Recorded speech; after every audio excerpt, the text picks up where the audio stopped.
I put some makeup on and wrapped it round my head. Yeah, I put my violet on, my blanket back and forth. I got my pinball hat on and there even went off one.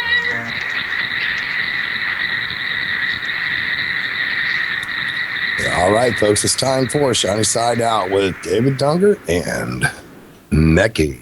You're listening to Revolution Radio, freedomslips.com. You don't need to expect us. We're already here. Take it away, guys. Welcome to Shiny Side Out with Dave. And Mecky. Live from the Sydney studios in Australia. Jump into the chat room at freedomslips.com while we're on air and follow us on YouTube, Facebook and Twitter. Check out Shiny Side Out for our show archives, our notes, which include all of the links we paste into the chat during the show.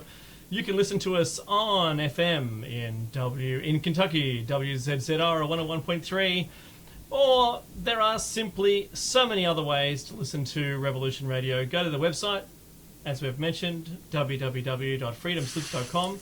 Get an app, Revolution Radio, TalkStream Live, TuneIn.com, Radio Tuner, Spreaker.com, iHeart, Live 365, or you can get our app, Shiny Side Out. It's available. Check it out, guys.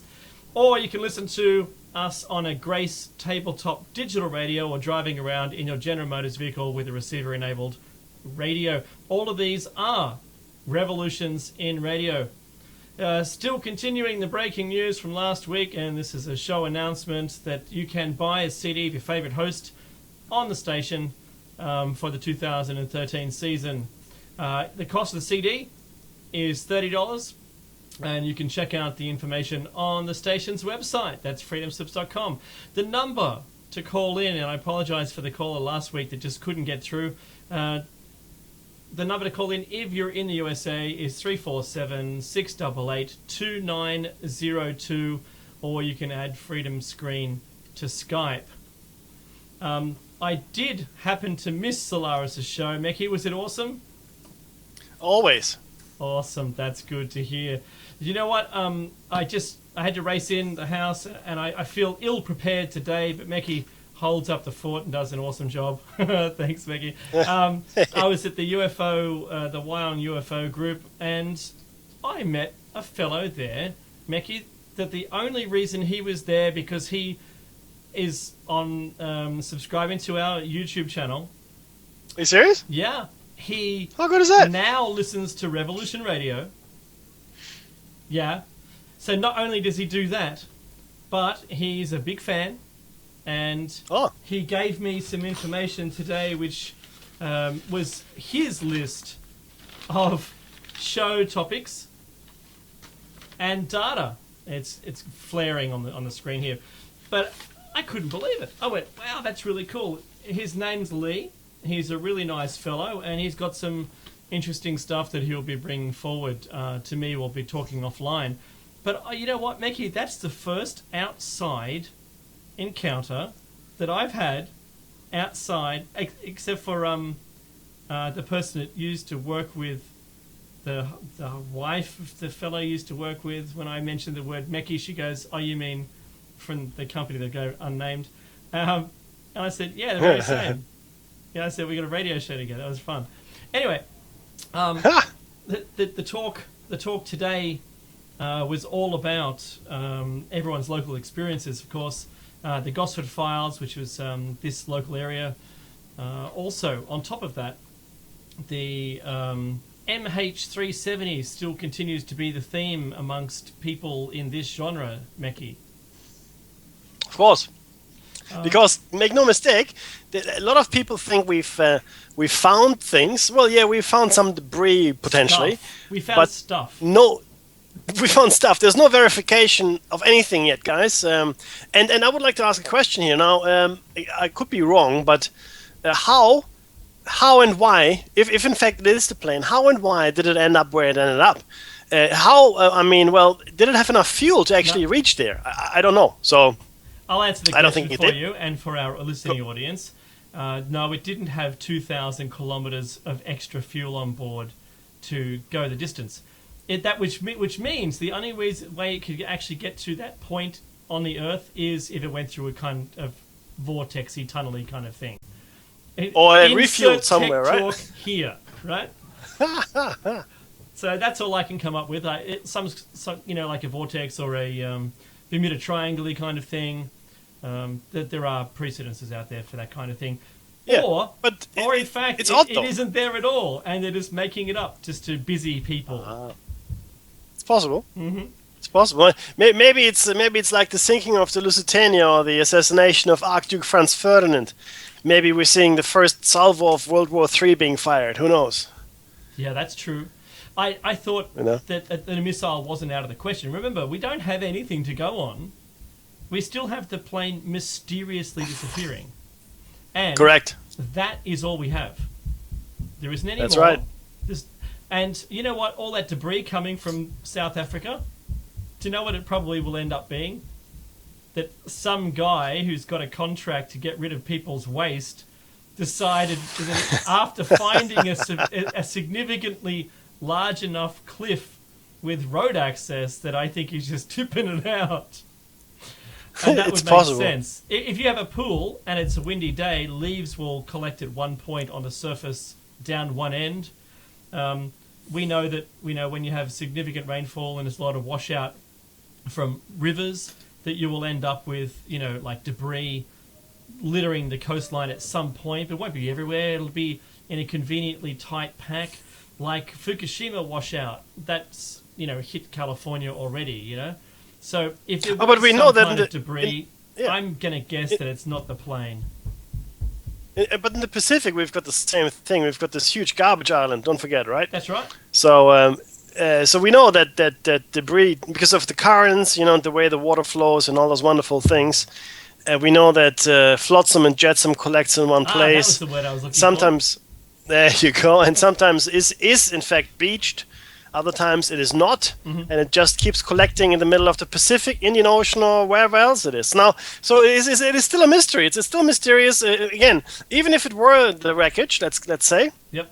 Then I'd like to know why and how. Why and how? That's really the key thing here. Because if it is the wreckage, then we should be able to find the black box. Okay. Uh-huh. So there should be an acoustic ping that they should be able to pick up as soon as the ships arrive in the vicinity. I think of wherever that wreckage is. And that's it. The battery only goes for 30 days. Good luck. So, I'm sorry. Look, we feel for all the people who may very well have been affected by it, and it's a tragedy. Yeah, no mistaking, it's a tragedy. Nice plug. But do you know what? It's a mystery at the same time. Now, I don't know why they didn't just say, you know what? It could be Bermuda Triangle-ish, Red Triangle-ish. There could have been aliens. Why not? Because it's just as plausible still as anything else. And do you know what? If it was the mystery, everyone's already predetermined that we're not going to find them if you say it's a Bermuda Triangle-y kind of thing. Yes. Done. The poor people suffering, and I really feel for these people, yeah? They suffer a great deal. So, I agree. It's horrible. Yeah, but I wanted to go to the UFO thing today and talk about ACARs, and I've done it at length on air, so I'm not going to bother tonight. But I still have people coming to me going, "Oh yeah, well they filled the plane up full of fuel. So what? No, they didn't. Prove to me they did that. Oh, they can't. So yeah, people are now starting to just put the pieces together themselves, whoever consider it, and they're dismissing the whole thing. I mean, there's no mystery. There isn't a mystery. What mystery? What, the plane? That wasn't a mystery. The pilot took it. Where did he take it? It makes none of it makes any sense. The thing that's floating about is that he took it to some air base or something. The only reason the pilot would take it to an airbase is if he was told to do it and if there was some kind of cargo on board. I'm still leaning on the cargo. If it's really a pilot thing, or the jump seat, remember that's still on the table, then it really could be that. It could be, it was just not hijacked, like a commandeered. like a policeman can hold their badge out in front of your car like this, stop police, and they can take your car for a pursuit. But if that same kind of thing happened because of some secret, Meki, I'm reminded of this the video clip. Now I can't say the title on air. I have to change the wording of the title. I think it's Bad Mofo, if everyone understands what that would mean, with the rhyming word to a vehicle that you might drive called a truck. That's the best I can do, right? There's a video there, and you see spies tussling, so not tasseling, they're not tasseled. They're not dancing, making them go in alternate directions. They're not tasseled. They are, in fact, they're tussling over a device that, sort of like this, and you hit it on the ground, and suddenly you're transported to a new place, like a matter transporter thing. That looks alien and doesn't look... This is in a video clip. It's a tremendous clip. It's not real, by the way. But I have to tell you, it's... maybe that's the kind of thing we're looking at. Having talked about the Ben Rich stuff from last week, and I'm looking over here at you. You can't see the screen I'm looking at, but I'm looking at you there rather than straight to camera. But what's funny is the Ben Rich stuff. Now, I brought this up. Yeah, that's right. Over there. No, it's there. Hang on. Fishy fish. That'll make sense. You're too young, guys. You probably don't remember this. Yeah, Monty Python. Yeah, so the Ben Rich stuff, when I told a few people about that off air, they said, he's clearly lying. Ben Rich, CEO, what would he know? What, of Skunk Works? Yeah, he's a liar. Liar. Yeah, he just lied. He wanted to stir it up. Let's just stir up the media. Yeah. Lying stirrer, stirring liar. What about his poor family that would have to suffer the consequences of his lies or the truth? Guys, it's important to we're referring, of course, to the deathbed confessions here, right? Mm-hmm. So, if you can tell me why anybody would fabricate such a lie, just when they're about to depart this veil of sorrows, I'm not sure. But if someone can give me some insight into Ben Rich's psychology, maybe it's true. I just find it very hard to believe. Completely. Doesn't it just bamboozle you? Yeah, I am boozled and bammed. Absolutely. Boozled. Yeah. It does my head in just how look, I watched a documentary yesterday, and I pasted on the Shiny Side Out. It went to Twitter and YouTube, Facebook for Shiny Side Out. And it was a Canadian government production. And I was mortified. And this is only from the 80s, Mickey. And it shows what kind of transition we've made since the 80s.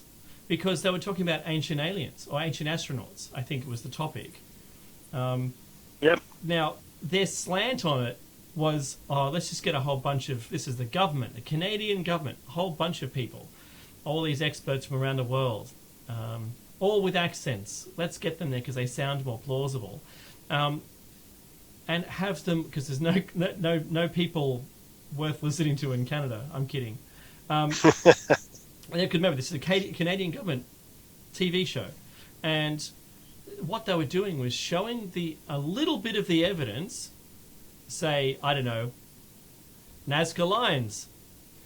And all they said was, oh yeah, anyone can make lines.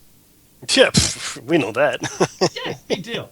When they talked about the Mayans, and they said, the Mayans here, and they ignored the star, the Temple of the Sun, and all of the different planets and their relative distance in astronomical units represented right there down a single road. They ignored that, and all they said was, the Mayans, they weren't mathematically complicated people. They didn't know much. Their buildings are simple. They did, that was all they said. They said, these people couldn't possibly have had any visits from any aliens. And then they talked about the Anunnaki. Oh, no, that was just Sitchin and his, he's not an archaeologist. His methods are poor. However, they said, Sumer had been around for 2,000 years before they started writing, and they said the oldest clay plate we found was such and such. They didn't, for 1 minute, mention the writing themselves. They just poked at Sitchin. They even said Planet X was a crock. The whole thing's ludicrous. They even had Michio Kaku in the video. And then recently, not as recent as this week, they're still saying that Planet X is quite viable, 8 times the Earth mass. No, it's there. They found it. That's right. It is on an extremely. It's a 4,000-year orbit, a 4,000-year orbit around the sun. Yep. Now does it sound like Planet X to you? Yes, it does. In fact, it sounds like Nibiru to me. It fits pretty close, yeah. And it sure does. And so. But the whole slant of this thing, it was, I had to watch it. It's like a car crash, right? I had to watch it in slow motion, and all I got was irked by it.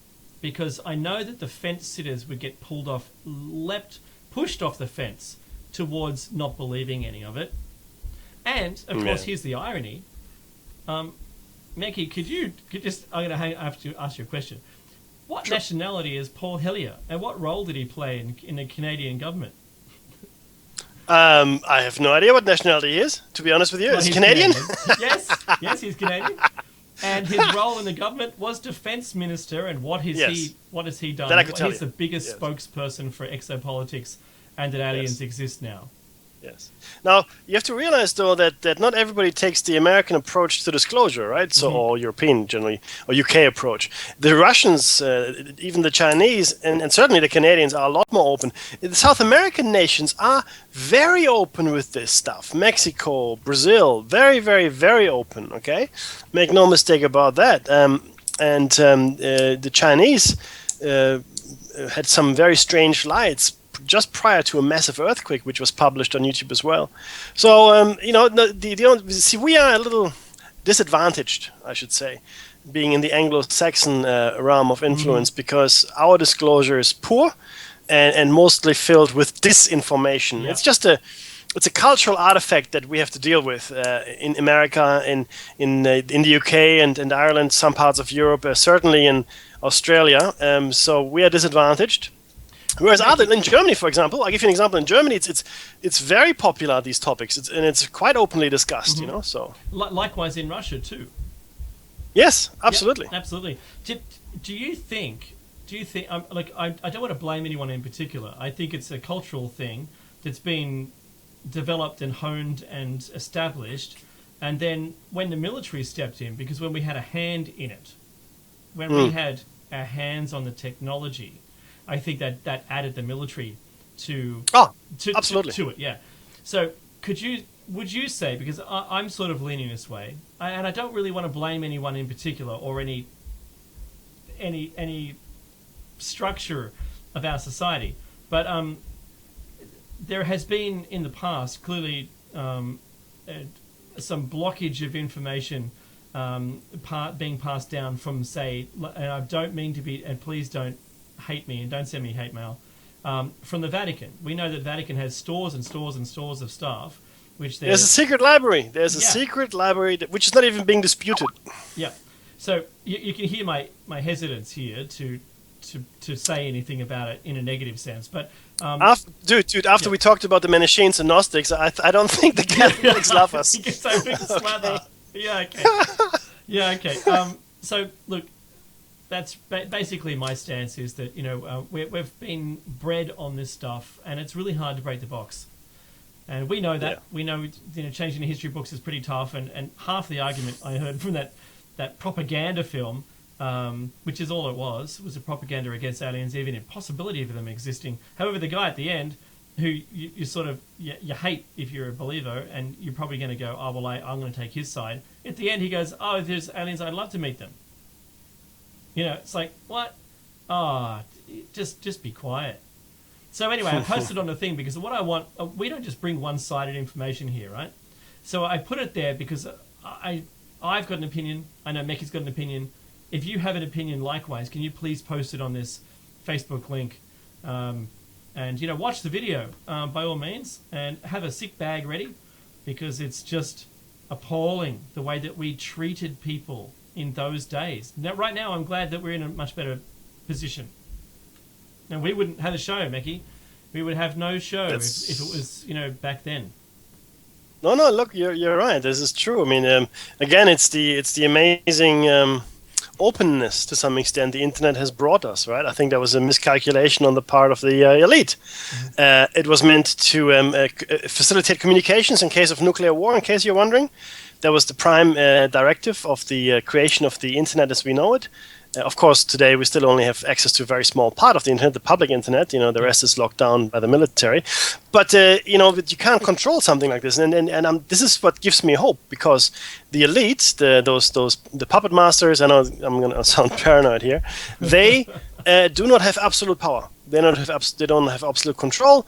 They are just as fallible as we are. They just have the long view. They've got the advantage of the long view, which is really a great advantage. I mean, think about it this way, right? Let's say you've got 20,000, 30,000 years to plan out your strategy, right? I mean, guys like us, we like mayflies, living a day and then, in their comparative year.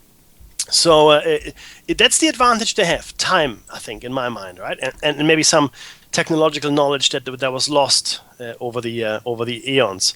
So, but still quite fallible. So let's not give up here. Now let's try to muster our forces. I'm not talking martial forces. I'm just talking about the spiritual fight. I'm talking about even civil disobedience, as it were. You all have the right to not go along. You all have the right to not spend your dollar wherever. You don't have to buy that next. That's right. That's right. You don't have to buy a bigger TV. Well, yeah. I mean, think about all the things you don't need in your life. All of them, right? Think about it. I'm sure there's tons. I mean, I've got tons, sure, but it's hard to let go. I get that. All I'm saying is, we have the power. We really do. Well, yeah, that's true. And remember, we vote these people in. At least the people that are supposed to reflect our wants and dislikes. For the people, by the people. Yeah, for an alternate means. So, outside of that, we're still waiting on, just to round it out, still waiting on the MH370 thing. If anyone out there was able to glean anything from the ACARS servers, let me know, because I put the call out last week, Mickey, for that. And the 9M MRO is the flight registration number. All the info has been deleted. So, seriously, there's something. It's not just a mystery. But to deepen the mystery is what they're hiding right now. Because they haven't even given us the radar data that shows that the plane went south. And I'm going to ask you, you know what I mean, to be honest, where is the suspected biggest alien base on the planet? Antarctica. Where did the plane go? Sorry, where did the bleep go on the radar shortly after the plane disappeared? If this is what it is, to Antarctica. Mm-hmm. It sort of seems to make sense. Maybe there is this secret war. Maybe there is a secret war going on between some species of alien or something lives on Earth and our national, our militaries. We know that, what was it, Paperclip? Mackie. Operation Paperclip. That's right, sir. Yeah. That was Admiral Byrd. He took a huge, I shouldn't say flotilla. No. You're thinking Operation High Jump. High Jump, sorry. Not Paperclip was the people... Paperclip was when the Nazis went to America. That's right. That's right. And started the space program again. No, you mean continue the space program. In fact, headed off the space program. What a surprise. Yeah, so High Jump. I should write all this stuff down and timeline it. But Project High Jump was Admiral Byrd went to Antarctica, came back, a defeated force, Mekhi. Yep. Correct. There's a whole bunch. There's a report. Well, if true or not, we don't know. But again, it was published in Nexus magazine, a great magazine. You can't get it in the States. Too bad for you. There was a battle that. By the way, Awesome. Yes, absolutely. No, I agree, 100%. Now, and there's a conference is coming up in August, by the way. If somebody wants to buy tickets, it's going to be in Australia. Now, having said that, the British Expeditionary Forces went there and were defeated, apparently in underground bases, which apparently were held by, well, I guess let's call them the Nazi survivors of World War II, as well as others, and they seem to have found technology there. There was some hybrids. There was all kind of weirdness there. I mean, it's a whole show. In fact, we'll have a show on Operation High Jump. But yeah, look, you're right, Dave. There's an indication that, I mean, don't forget, guys, this is not like the Arctic. All right, this is an actual continent. The Antarctic is a continent under ice. Okay, it's like a landmass the size of Australia, roughly. Whereas, of course, in the Arctic, it's all just ice. There's no landmass there. So of course, there would be caverns underneath it. You know, cave systems like There's on any caverns and continent. cave systems all over the planet. Exactly. So and we know that there are. You can dispute it. I know there are all kinds of debunking information is around the maps. They're not quite as accurate as they're claimed. Well, they're pretty accurate, considering that the Antarctic is covered entirely in ice and was meant to have been covered that way for 10,000 years now, maybe longer. And nonetheless, these maps depict an ice-free Antarctic. Okay, so you know, you can twist it any which way you want.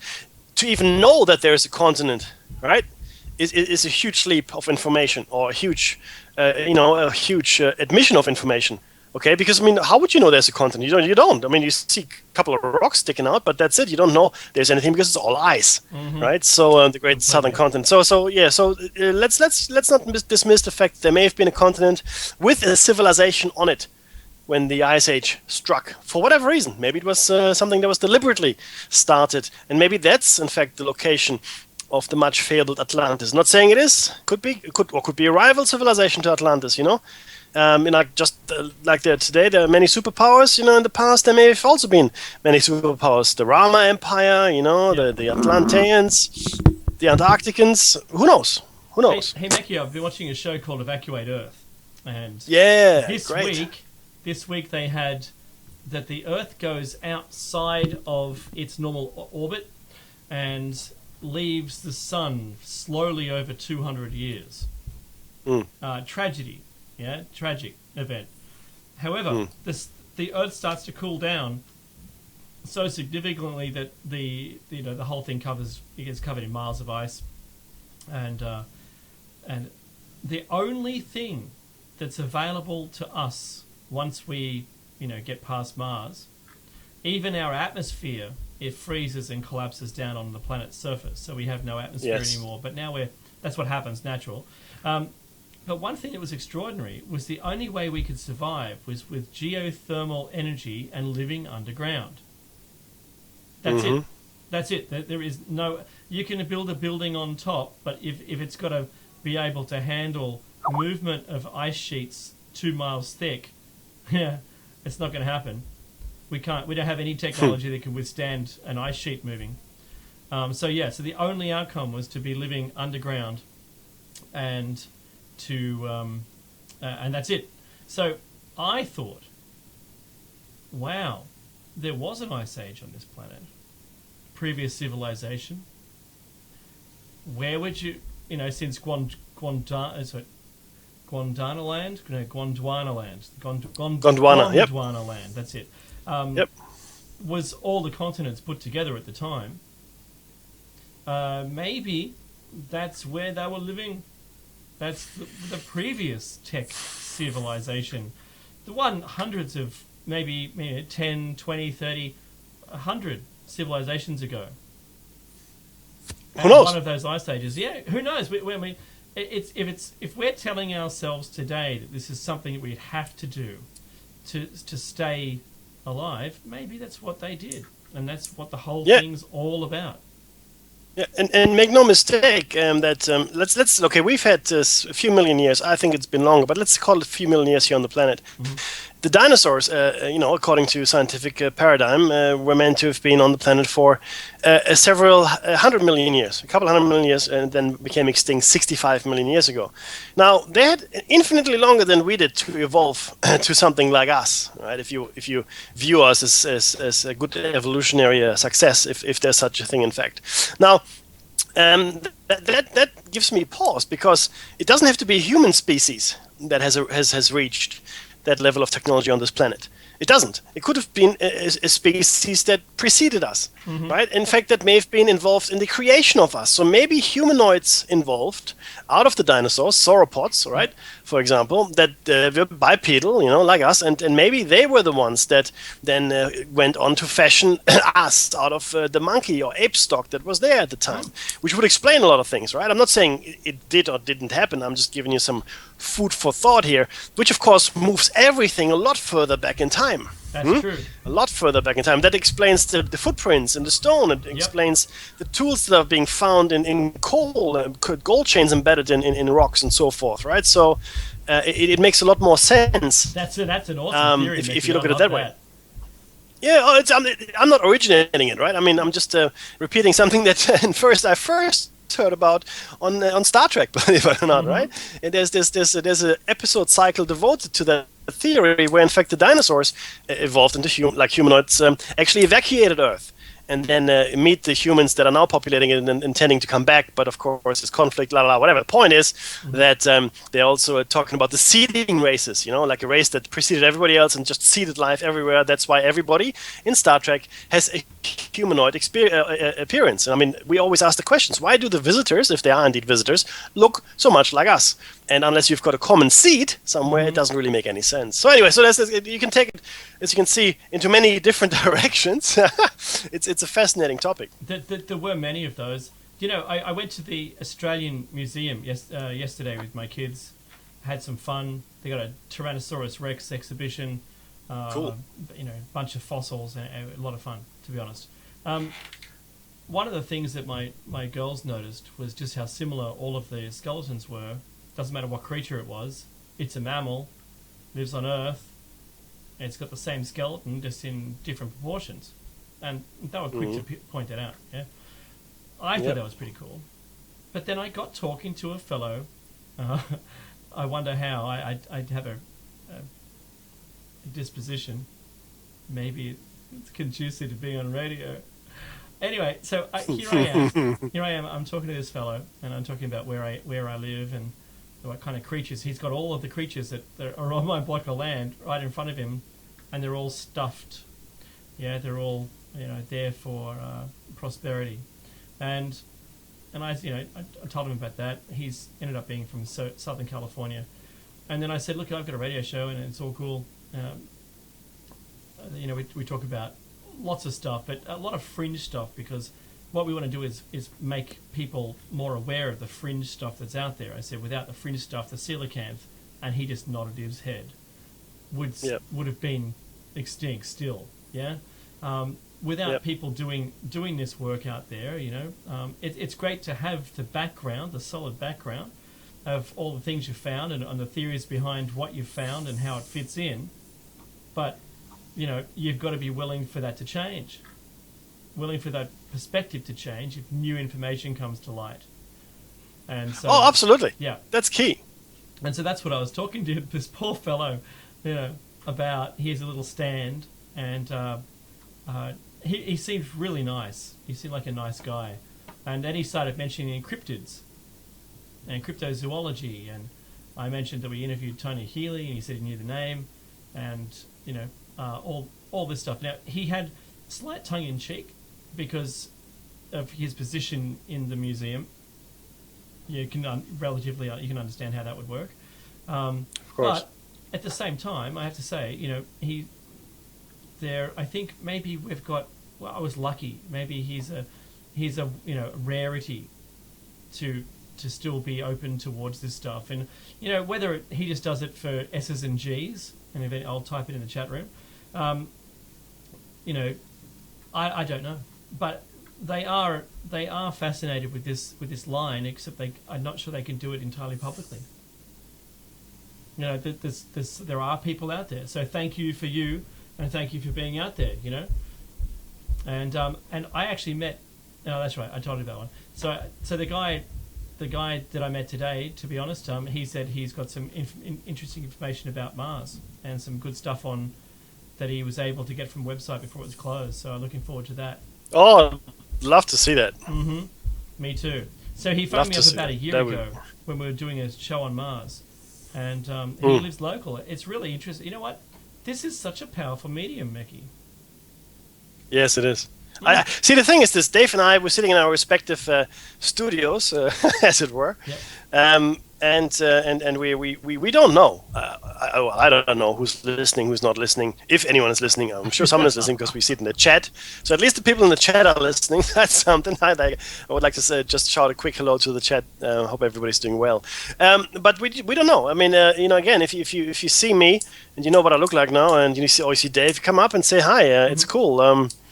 That's how you grow your community. I mean, it is a community. Don't make no mistake. Not everybody's interested in this kind of thing, which is also okay. But if you are interested and you are listening and you do want to make contact, that's okay. You can say hi. I mean, we don't have a lot of time, but we certainly have enough time to chat about whatever. And do come up with show topics. I mean, just send us something, whatever you want to talk about. I do want to, for example, talk about the darknet in a few weeks. I don't have a lot of information on it though, so if anybody has got information on the darknet, please send it through. So like I said though, it's hard for us to gauge who and how many people are listening, right? So it's always curious I think it's curious. It's the right word to meet someone who is listening to the show. I find it, I don't know, it's a strange feeling, Dave. Do you know what I mean? Yeah, it is. We've always understood that when people listen to us, it's entertainment. And when we do this at a party, we're just, we go away, we come back, we present what we've, learnt in between seeing each other before. This is what we, before pre-show, pre-having a show. Those people, it was sort of like watching TV. They would interject a few times, into the conversation, ask more questions than anything else. But when you talk to them again, it wasn't interesting to them in the end. But I think because of the I think we're lucky. We've got a great station with a great listener base, and they are like-minded people. They all are. I'm getting emails either generated through the website or directly from people saying, you know what, I've heard about this thing. Tell me more about it. And sometimes I don't know. So it's really good to hear that people out there, Mickey, and they're contacting us and they're telling us what it is. I really want people to donate to the station. That is really important. So, Mickey, the listeners will hear this at the mid-break, but please do it. If you want to set up an auto deposit thing, for $10, so do that too. Whatever you feel comfortable with. But if you know what, we don't get paid for this, so the only way that all the money is going to go is to the running of the station, so it can continue. Also, if you're watching a YouTube clip from the station or from us, by that matter, don't hit skip on the ad, because we get, what was it, 1 cent, Mackie? 1 cent a view? No, I don't think it's a cent. It's not. It's like I think it's less. I think it's a fraction of a cent. Fraction, yeah. Those cent fractions add up.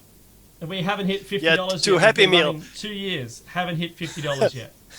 we have to be like, what's his name? The guy with Gangnam Style. That's it. Like if we get billions of hits, then we can buy more than a Happy Meal. I can tell you that. So look, we're not in this for the money. We're in this. We're doing this because we want the information out there. So, Mackie, we've got 20 minutes before the break. Do you want to start up the show topic for today? Yeah, well, first of all, this is show number 109, or if you count like me, 9 and 100. And we are going to talk about fairies. No, not what you're thinking. Even though, if that's who you are, then I support it. It's all good. We're going to talk about fairies in folklore and how they relate to modern day experiences. And it's actually amazing how much information you can find if you go looking, and how it all ties together. So that's the show today. Fairies. Yes, fairy folk, as it were. But first up, a warning I would like to, give you guys is the regular warning, and we haven't had it for a while. This entire show is a tinfoil hat show. Okay, we are entering the tinfoil hat zone. Tinfoil hat So slide please coming. fasten your seatbelts. Yeah, please fasten your seatbelts. Just your tinfoil hats, shiny side out, thank you. And suspend all preconceived ideas. No okay, flash because we're photography. delving into something. That's right, because you might startle the animals. It's, And keep your hands it's- inside the it- vehicle at all times. And hold all your questions to the end of the ride. Correct. Absolutely. Now, the important thing is one thing I need to mention before we start on this. Now, fairy tales in the Anglo-Saxon cultural environment are usually treated as something childish or childlike or something that shouldn't be taken seriously. I come from a different cultural background. In Germany, there is actually a serious study of fairy and folk tales, right? Like you can have a degree in that, in fact, at university. So they're taken very seriously as cultural artifacts. And that's the way I view fairy tales. That's the way I view any folklore, any legend, anything that comes down the line from our ancestors. I view with a fair degree of respect, because you have to understand that writing is a fairly recent thing for us, or writing things down for the common folk.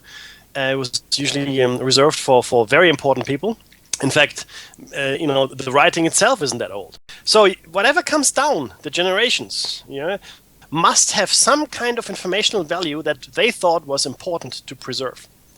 Okay, so we've got stories of these fairy folk, right, or fairies, or fays, or there are a whole bunch of different names for these creatures, and that has come through as fairy tales, as myths, as legends, and all kinds of things. So that's the kind of framework I want to give you here. So don't dismiss it immediately out of hand, right, Dave? That's a fair point. Yeah, that is. And we did a show cycle, Mickey, on how the rhyme and rhythm in folklore or fairy tales it keeps or preserves. It's like an error code corrector. It keeps or preserves the story, and the basis of these, and the simplest one, of course, just it's not really a fairy tale, but a nursery rhyme.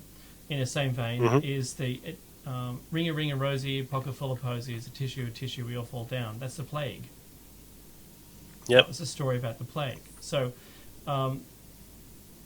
just by maintaining that word structure in the rhyme, it kept the story consistent and without change. Yes. So my point with It's this one very is, bring that on, Mickey. Yeah. No, but you're right. That's a very important point to make as well, that most of the things that came down from us were, in fact, kept in a certain meter. So it would rhyme or, be easily remembered. People remembered epic poems, just by learning them off by heart. Okay, so the fairy. Now, the fairy is a type of mythical being or legendary creature in European folklore.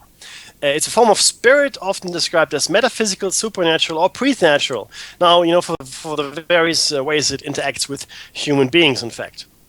Now, fairies resemble various beings of other mythologies as well, okay? Though even folklore that uses the term fairy offers many definitions. Sometimes the term describes a magical creature, including goblins or gnomes, and at other times the term only describes a specific type of more ethereal creature or sprite,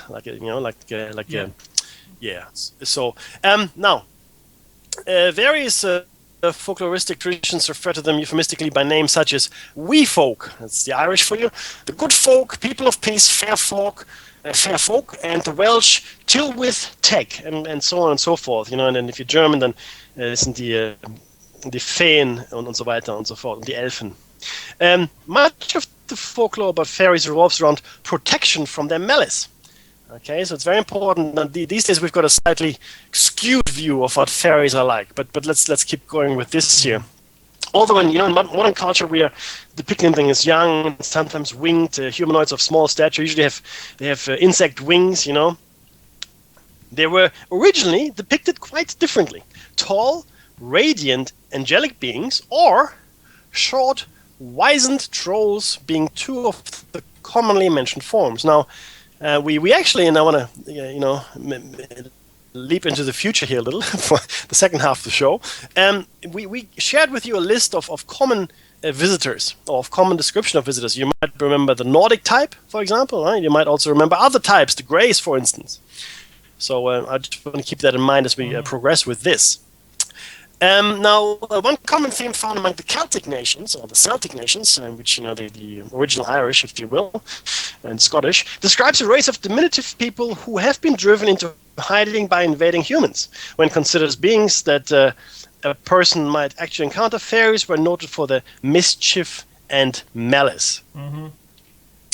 Now, the concept of a fairy, in the narrow sense, is unique to English folklore, conflating Germanic elves with influences from Celtic and Romance, or French folklores, and later made small or diminutive, according to the taste of the Victorian era fairy tales for children. So there's a bit of a history of how we came to the present day view of fairies, which is quite different to the original. Now, Dave, what are the characteristics of the fairies?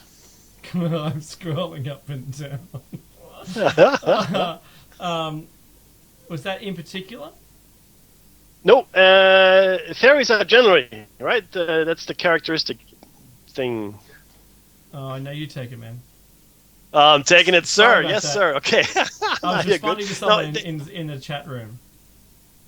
Good. Now, see, that's another important part of our show, guys. If you're listening for the first time, go into the chat if you want to interact with us, right? We hardly have time to take calls, but sometimes we will, especially if someone is extremely interesting in the chat room. We will definitely do that, and sometimes we do have time, but do interact in the chat room with us. If you're listening on YouTube, do take the time to dial in when we're live and come to the chat. So that's what Dave is doing as well. He's responding back to the chat room. So thanks for that, Dave. Now, fairies are generally described as human in appearance, but with magical powers.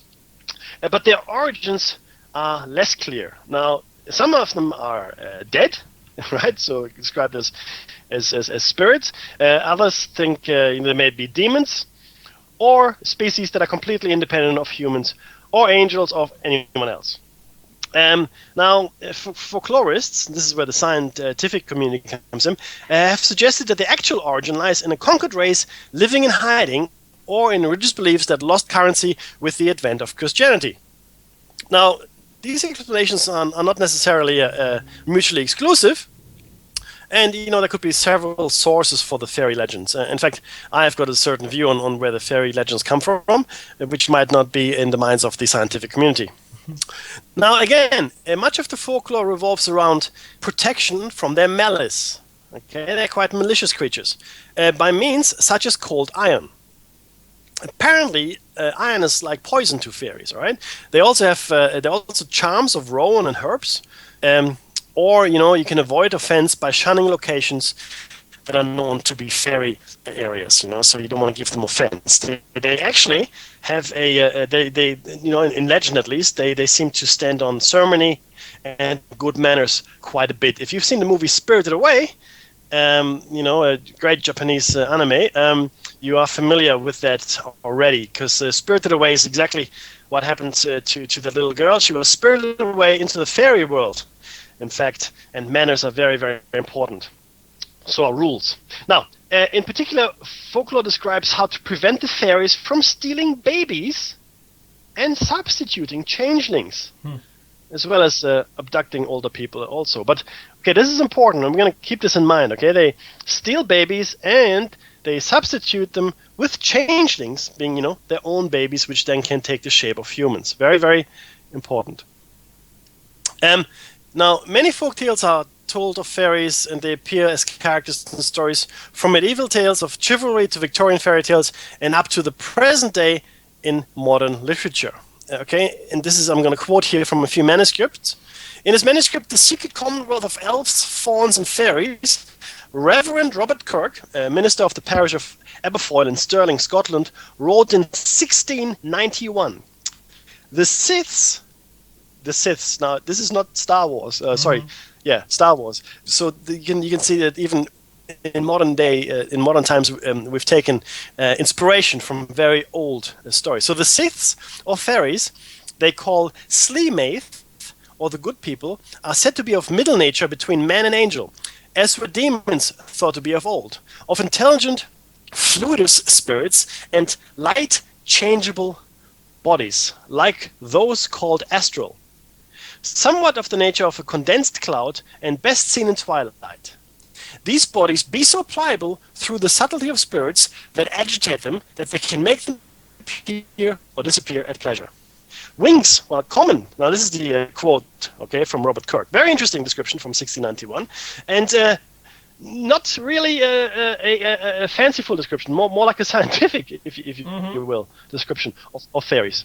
Agreed. Now, wings, while common in the Victorian and later artwork of fairies, are very rare in the folklore. So fairies, traditionally, prior to the Victorian age, had no wings, and even small fairies flew with magic, sometimes flying on ragwort stems or the backs of birds, but they did not have wings. That's a fairly recent invention, like Santa Claus by Coca-Cola. But nowadays, as I said, you can see fairies with butterfly or insect wings quite a bit. Now, what's the origin of the fairies? The early modern fairies do not have any single origin, like we said. Okay, they seem to be an amalgamation of different sources. Okay, that they came together, mostly predating the Christian approach or encroachment of European culture, and it was influenced by literature and by learned speculation, for example, alchemy. In folklore, they are variously regarded as a natural but hidden species, as spirits of the dead, or as descendants of either fallen angels or demons. Now, it's important to remember, though, that these folkloristic or mythological elements combine Celtic, Germanic, and Greco-Roman elements. Now, and there's a couple of theories I'm going to list with you here. Now, one of them is that they're demoted pagan deities, as I said, predating Christianity. And they were minor goddesses, such as nymphs or tree spirits, that with the coming of Christianity lived on, but in a dwindled state of power, in folk belief. And believe it or not, there are still people around in the world which follow the pagan belief systems that the church tried to displace, or has been trying to displace for 2,000 years now. Now, according to this theory, fairies are personified aspects of nature and deified abstract concepts such as love and victory in the pantheon of the particular form of animistic nature worship, reconstructed as the religion of ancient Western Europe. Now, you have to understand that animism is the religion or the worship of spirit in everything. Again, I point you to the movie Spirited Away. Do watch it. Everything has a spirit.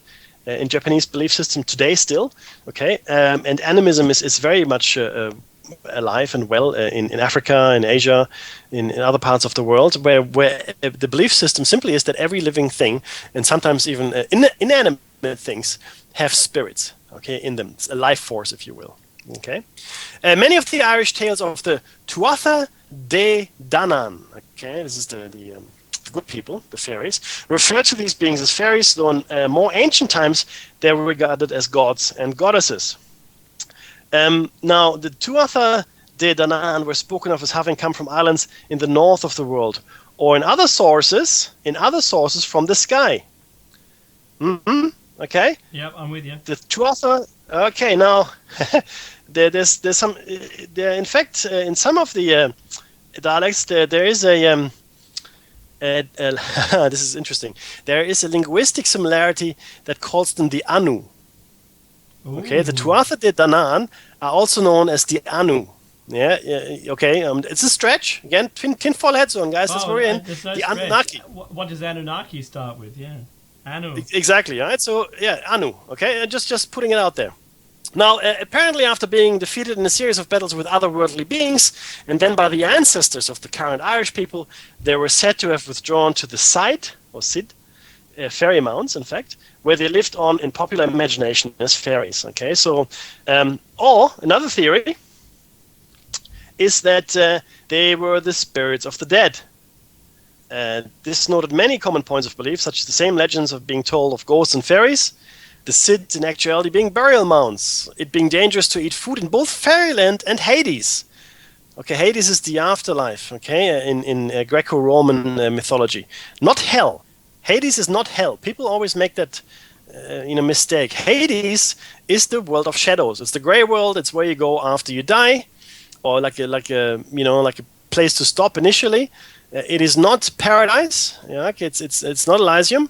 It is, but it's not hell. And both the dead and fairies live underground. So one popular belief was that they were the dead or some subclass of the dead.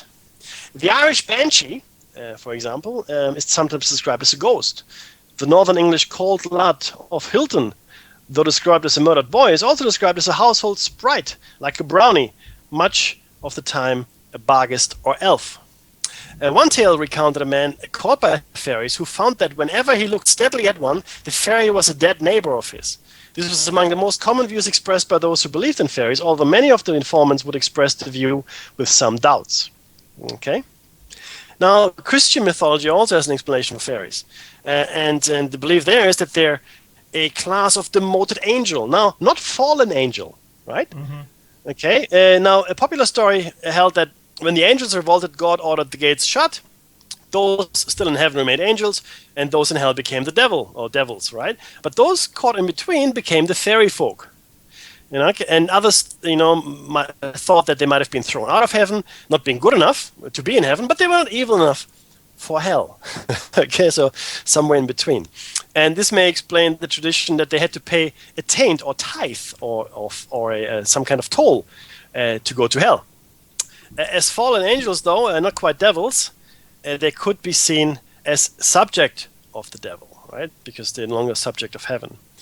The belief in the angelic nature was less common than that they were the dead, but still found popularity, especially in theosophist circles. So if you follow theosophy, then this is not news to you. Now, some people describe their nature sometimes as holding aspects of both the third and fourth view, or observe that the matter was disputed. Now, are they spirits of the dead? Are they fallen angels? Who knows? Now, another view is that they were, in fact, a different species altogether. In fact, elementals, okay, distinct from humans and angels. In alchemy, in particular, right, they were regarded as elementals and described as such by Paracelsus, a very, very famous alchemist. This is uncommon in folklore, though. However, there are accounts that describe the fairies as spirits of the air. Now, not calling them elementals of the air, but spirits of the air. And finally, a hidden people. Okay, one common theme found among the Celtic nations in particular describes a race of small statued people who have been driven or had been driven into hiding by invading humans. They came to be seen as another race, or possibly spirits, and were believed to live in an other world that was variously described as existing underground, in hidden hills, or across the Western Sea. A less common belief was that these fairies were actually humans. One folktale recounts how a woman had hidden some of the children from God and then looked for them in vain because they had become hidden people, the fairies. Now, that you can take or leave as you wish. In old Celtic fairy lore, the Seid, or Seed, fairy folk, are immortals living in the ancient barrows and cairns. The Tuatha De Danann, which I just mentioned, are associated with several other world realms, including Magmel, the Pleasant Plain, Emach Ablach, and that's the break, so don't go away. We'll be coming back to you in a second.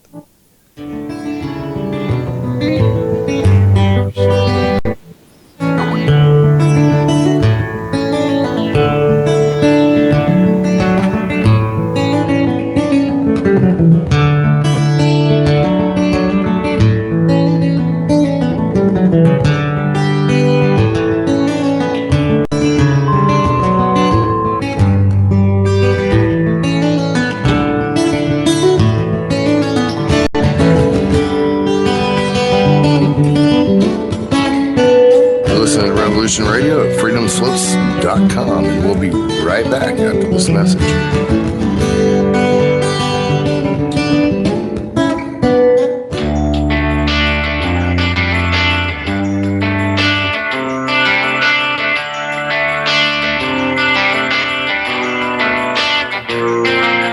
This is Thomas, a.k.a. a Mad Painter. I'd like you to join me Monday nights, 10 p.m. Eastern Standard Time for Open Canvas. Don't forget to bring an open mind. Yes, folks, that's right. Bring an open mind to an open canvas. Again, that is Monday nights, 10 p.m. Eastern. UFOs to government corruption. This is Revolution Radio, freedomslips.com. You don't need to expect us. We're already here. There is no denying the world is awakening.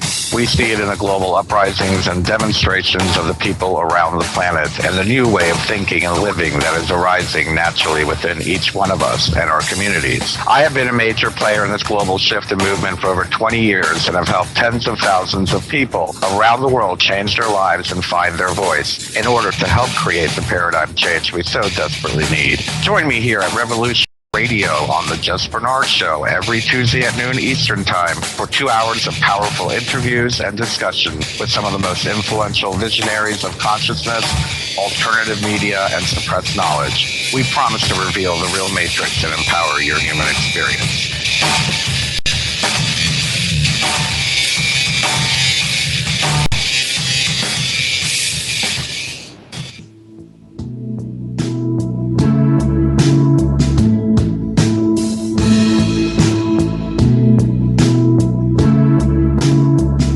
Is your data safe? Do you have the necessary information to assist you in confidently living through just about any survival situation?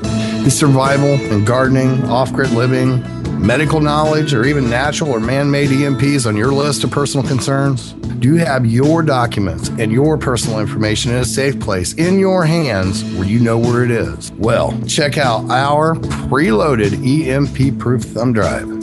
Over 3 gigs of survival documents and how-tos, plus the USDA offline food preservation website, and much, much more, including a surprise bonus we just can't tell you about here. With plenty of room left over to store your most important documents. Imagine if a megavirus or a computer failure took out your bank, or all the banks for that matter. Are your banking records safe in your hands? So when they get things fixed and repaired, you can say, hey, look, this is what I had. You have it. I want it back. Is your personal data safe?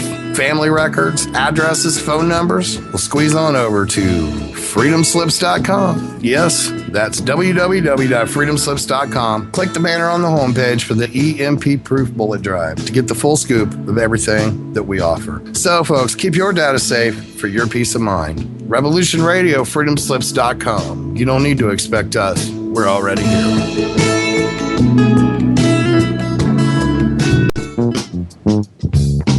Thank you for tuning in to Revolution Radio at freedomslips.com. If you plan to call in and speak with one of our hosts, please turn down your radio and separate yourself from any background noise and wait for the area code to be called on before you speak. And don't forget, Revolution Radio freedomslips.com is listener supported. So stop by the homepage, freedomslips.com, visit the site support area to help support the host you're listening to's airtime. Thank you. Revolution Radio freedomslips.com, where the truth never sleeps.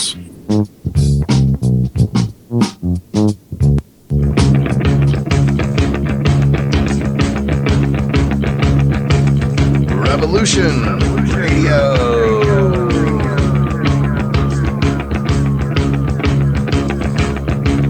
You're listening to Revolution Radio, freedomslips.com, 100% listener supported radio, and now we return you to your host.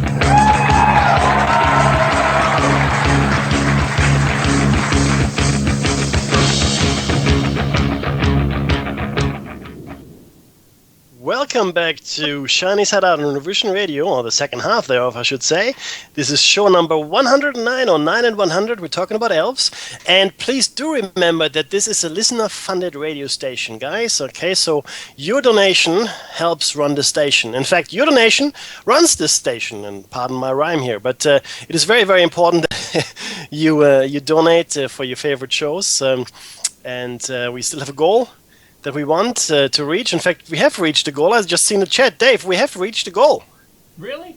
What's the goal? Yeah, absolutely. The goal was $1,900 and we are at $2,097. Oh, awesome, everyone. Thank you so much. Thank you. That's really brilliant. Thank you, guys. But yes, so look, it is very important that you guys stand here with us. This is not a commercial radio station. We do not run advertising for any corporation. The only advertising you will hear is for the station itself and the shows on it, and maybe some interesting things that we think we should bring to you. But certainly it is not anything commercial at all that's happening here. So if you like that, if you like the information, please help us run this station. Help Hawk and the crew do a great job. Thank you. Now, we are back with fairies. Not the kind that you're thinking of. The actual fairies. in reality, because this is a tinfoil head zone show right here. And just before the break, we're talking about the otherworldly explanation, the hidden people, the Eman Ablach, which is the Fortress of the Apples, or Land of the Promise, or the Isle of Women, and the Tir Na Nog, the Land of Youth. You might have heard of the Tir Na Nog. Now you know what it means. It means the Land of Youth, the Land of the Immortals, Tir Na Nog. The concept of the otherworld is also associated with the Isle of Apples, known as Avalon in Arthurian mythos or mythology, often equated with Ablach Emain. Here we find the silver bow that allowed a living mortal to enter and withdraw from the other world or land of the gods. According to legend, the fairy queen sometimes offered the branch to worthy mortals, granting them safe passage and food during their stay. Because make no mistake, if you eat in fairyland, okay, you're going to stay there for a very long time. And now some 19th century archaeologists thought they had found underground rooms in the Orkney Islands resembling the Elfland in Childe Roland. Now, I actually heard about that as well. And fairly recently I heard about it again, that in the far north of the British Isles, they had found underground tunnels and almost like hobbit-like structures, if you will, for very, very small statured people, between 4 and 5 feet tall. Okay, now this is not really an amazing leap of faith here to think that creatures like that, or human beings or otherwise, could exist that are that tall, because we know of the Homo forensis that was found, quite a small statured human being, as well as the African pygmies, for instance, right? So height should not really be a stopgag for us to imagine that these things are impossible. Now, in popular folklore, flint arrowheads from the Stone Age were attributed to the fairies as elf shot. The fairies' fear of iron was attributed to the fact that the invaders, having iron weapons, would have easily done them away in physical battle, whereas they only had flint. Their green clothing in underground homes were credited to their need to hide and camouflage themselves from hostile humans, and their use of magic and necessary skill for combating those with superior weaponry. Well, maybe not. Changelings are also a very interesting component of this particular folklore. A considerable amount of lore about fairies revolves around changelings. Fairy children left in place of stolen human babies. Older people could also be abducted. A woman who had just given birth and had yet to be churched was considered to be in particular danger. What does churched mean? She had to be blessed by the priest, essentially. A common thread in folklore is that eating the fairy food would trap the captive, as Persephone in Hades. This warning is often given to captives who escape by other people in the fairies' power, who are often described as captives who had eaten and so could not be freed. Folklore differed about the state of the captives. Some held that they lived a merry life, and others that they always pined for their old friends. Now, there are also legends. In many legends, the fairies are prone to kidnapping humans, either babies, leaving changelings in their place, or as young men and women. This can be for a time or forever, and may be more or less dangerous to the kidnapped. In the 19th century child ballad Lady Isabel and the Elf Knight is a Bluebeard figure, and Isabel must trick and kill him to preserve her life. Child ballad Tam Lin reveals that the title character, though living among the fairies and having fairy powers, was in fact an earthly king, and though his life was pleasant now, he feared that the fairies would pay him as they attained to hell, which is a tithe, like a toll or a tribute. Seraphio tells how Seraphio's wife was kidnapped by the king of fairy, and only by trickery and excellent harping ability was he able to win her back, which also puts you in mind of Orpheus and Eurydice, I'm sure. Sir Degre narrates the tale of a woman overcome by her fairy lover, who in later versions of the story is unmasked as a mortal. Thomas the Rhymer shows Thomas escaping with less difficulty, but he spends 7 years in Elfland. Oisin is harmed not by his staying fairy, but by his return. When he dismounts, these 3 centuries that have passed catch up with him, reducing him to an aged man. That's a common theme as well. King Herla, originally a guise of Woden, which is Odin, but later Christianized as a king in the tale by Walter Map, was said by Map to have visited a dwarf's underground mansion and returned 3 centuries later, although only some of his men were crumbled to dust on dismounting from their horses. Herla and his men who did not dismount were trapped on horseback, and this is one account of the origin of the Wild Hunt of European folklore. If you're a Harry Potter fan, you might be familiar with the Headless Hunt. The Wild Hunt is the actual basis for that. A common feature of the fairies is the use of magic to disguise appearance. Fairy gold is notoriously unreliable, appearing as gold when paid, but soon thereafter revealing itself to be leaves, gorse blossoms, gingerbread cakes, or a variety of other comparatively worthless things. Once again, please watch Spirited Away. You'll be astonished how many more things will make sense now. If you've seen it before and you didn't have this information, for example. There have been claims by people in the past, like William Blake, whom you might know, a very famous poet, a little dark, but I like him, to have seen fairy funerals. Alan Cunningham, in his Lives of Eminent British Painters, records that William Blake claimed to have seen a fairy funeral. "Did you ever see a fairy funeral, madam?" said Blake to a lady who happened to sit next to him. "Never, sir," said the lady. "I have," said Blake, "but not before last night." And he went on to tell how in his garden he had seen a procession of creatures of the size and color of green and grey grasshoppers, bearing a body laid out on a rose leaf, which they buried with songs and then disappeared. Now, those are usually omens of death, just to let you know. Now, the next component part is fascinating, I think. I think it's really interesting. So, Dave, if you want to take us to that, that would be brilliant. Yeah, absolutely. Not a problem at all. This is all about abductions and parallel worlds and times. You don't know what's going on.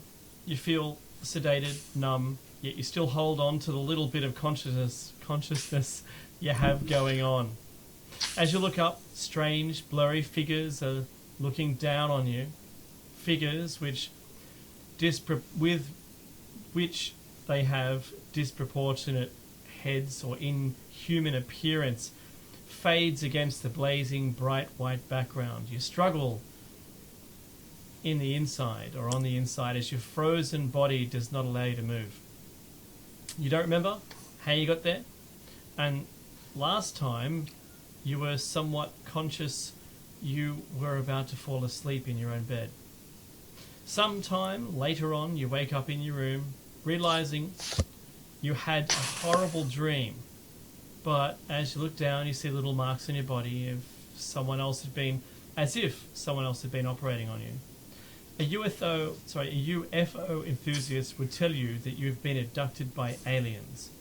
But take that same scenario and place it somewhere in the 15th century, you have been abducted by fairies. Ever since the oral tradition, has there been part human society, right? Has been part human society. Stories of kidnappings and abductions on a supernatural level has been passed down as folklore through the generations. In pre-modern folklore, most stories of such kind revolve around a supernatural being, or monster, entities mostly known to the modern folklorist as fairies, because even in folklore, I can't talk, I haven't talked for ages, Becky, folklore that uses the term fairy, there are many definitions of what constitutes a fairy. However, there is a new folkloric entity that has pretty much taken over that role in these modern times, and that's aliens. The concept of extraterrestrial life was first scholarly discussed around the time of the Greek philosopher Thales, or Thales, around 600 BC, but it wasn't until the mid-1930s that aliens started appearing in mainstream publications, and not until the 1960s that stories of alien abductions became widespread.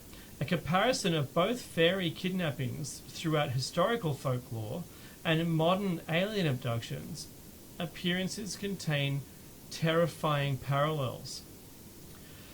It's the similarity of both folkloric entities that has forced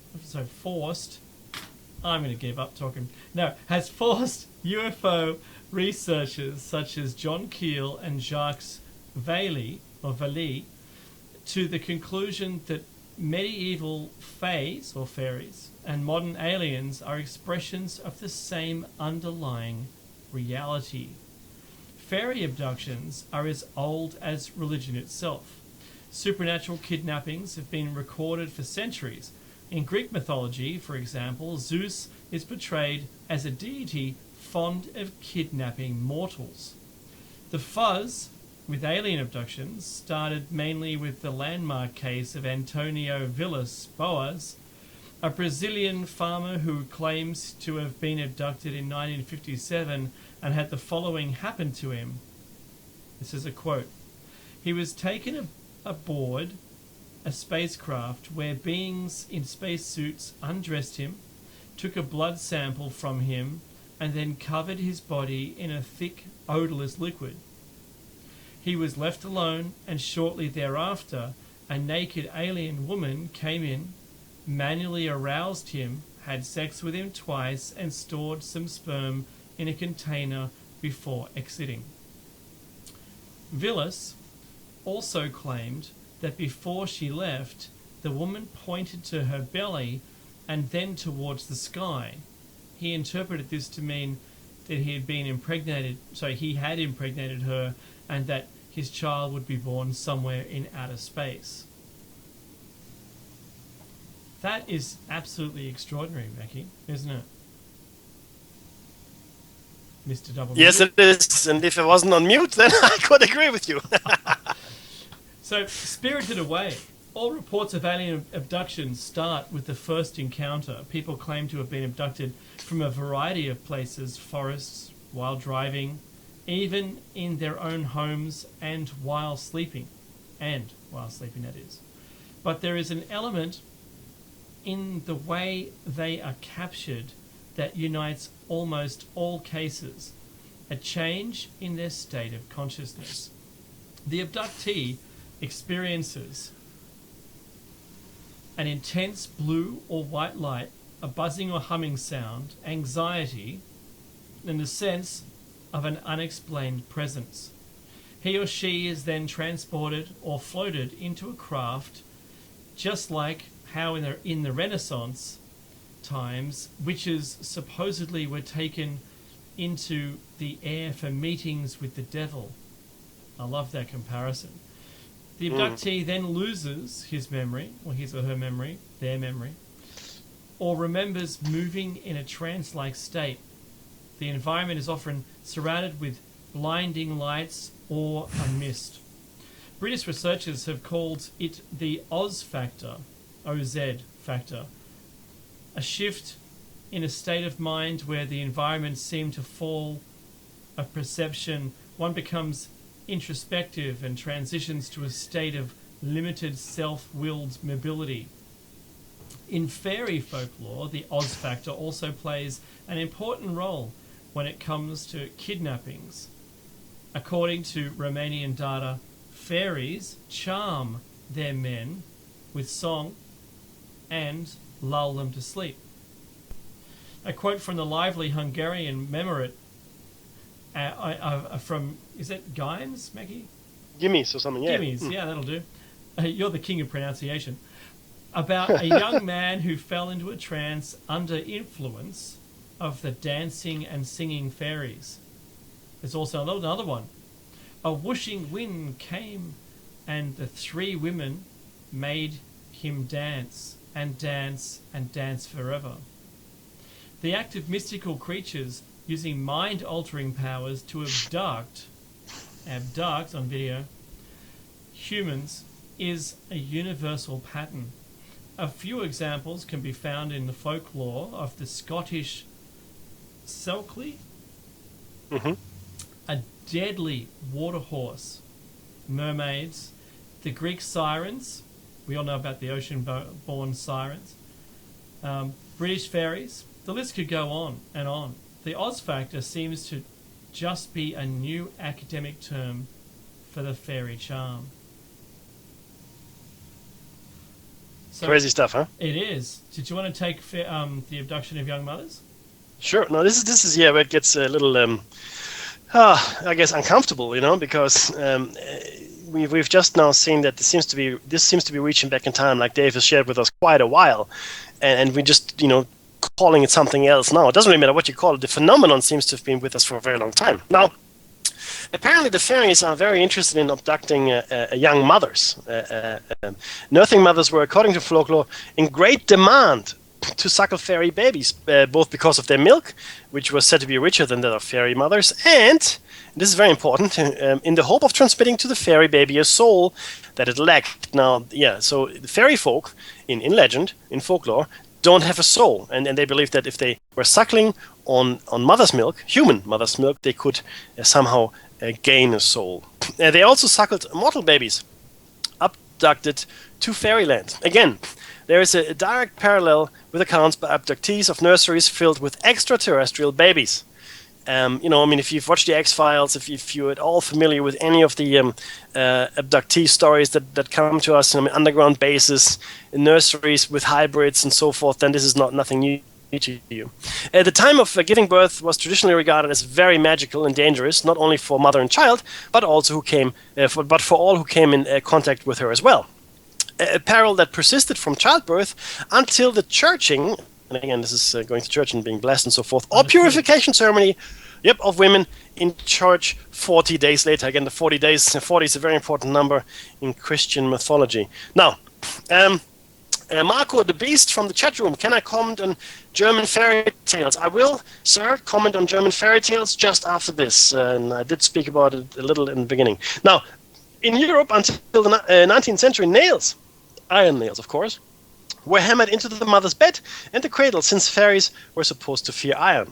It's like having garlic in your room if you want to ward off vampires. Mm-hmm. A fire would be kept burning at all times, and milk from a cow fed with straw from the childbed, which also increased the fertility of the cow, if you believe that, would be given to the mother and child. No new mother would leave home after dark before the christening for fear of being spirited away. So let's not, we can make fun of these people today, right? Of course we can, but these were beliefs that were held very, very seriously, It was believed in a variant of the changeling myth that the fairies might substitute the mother with a block of wood disguised by glamour or illusion to resemble her human form, but which would be constantly crying or moaning. Now, to look at this maybe with some modern eyes, many women suffering from postnatal depression might have been treated harshly by superstitious relatives, believing the fairies had enchanted her. And apparently beating was one recommended method of revealing the changeling form in wives as well as children. So, if in doubt, a good beating is what you need. Horrible. Now, sometimes the baby was left behind when the true mother was kidnapped, and if he or she failed to thrive, if the baby failed to thrive, the father might blame it on the changeling wife who was not taking care of it, rather than natural causes. A wife who consistently produced sickly boys who did not survive, or girl children for a man who desperately needed an heir, might suddenly disappear. Spirited away forever by the fairies was the official and often unquestioned explanations. Now, obviously, what happened that so we're talking about probably murder of the wife, to be able to marry a wife that produce male offspring. Now, in fact, in our own age today, we have horrific cases of bride burnings by husbands and relatives among, certain communities, and of young women killed during exorcisms of evil spirits. You might have heard of dowry murders as well. There's still parts of the world where the value of a woman, except as a bearer of sons, is low, and this is a reminder, that it has not been long since it has been like that. For us in the Western world, okay, so we should not be taking the high road here, even though, of course, we have evolved, if you will, we have changed our ways, but it certainly is still the case. So some of these fairy folklore may be related to the fact that they tried to get rid of the mothers, or maybe they tried to explain why the children were always sickly, or why maybe even an explanation for postnatal depression is no, she's actually just a piece of wood which has a fairy glamour on her. Now this is pretty horrible if you think about it. Now the next component part is very, very interesting as well. We're going to talk about again a little more about the UFO connection here, Dave. Now I don't know if you want to take this one. This is fascinating stuff. Yeah, absolutely. Beautiful. Happy to. So it seems that this is where I am, right? It seems that not all UFO abductees end up being taken to motherships en route to different worlds or realms, and that not all who remain in this world stay on the surface. Some end up below the surface. Dr. Richard L. Thompson opens up the section entitled Abductions and Crossbreeding with the following words on the folklore of Northern Europe.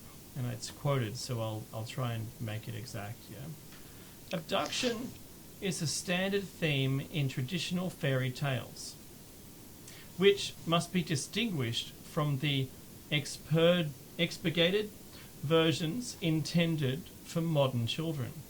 In these stories, men and children are often abducted out of lust by fairies of the opposite sex. Children are also taken, and it is said that a fairy child, called a changeling, may be substituted for a human child.